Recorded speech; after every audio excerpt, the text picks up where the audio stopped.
নাহমাদুহু ওয়া নুসাল্লি আলা রাসূলিহিল কারীম আম্মা বা'দ।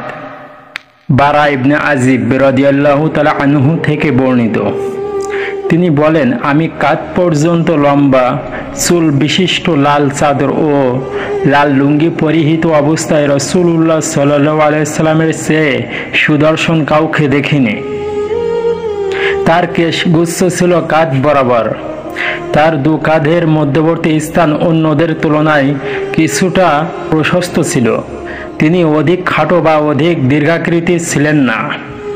শামাইলে তিরমিজি হাদিস নং 4।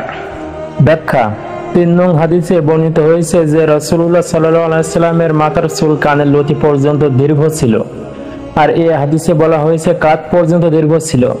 উভয় বক্তব্যই ঠিক, কেননা চুল সবসময় এক অবস্থায় থাকে না, কখনো কম হয়, কখনো বেশি হয়, আবার ইচ্ছাকৃতভাবেও বড় ছোট রাখা হয়। চুলের ভিন্ন ভিন্ন অবস্থার ব্যাখ্যা এভাবে করা যায় যে তিনি সর্বোচ্চ কাঁধ পর্যন্ত লম্বা করেছেন, যাকে জিম্মা বলা হয়, আর সর্বাধিক ছোট করার পরিমাণ ছিল কানের লতি, যাকে ওয়াফরা বলে, আর এর মাঝামাঝি অবস্থানকে লিম্মা বলা হয়।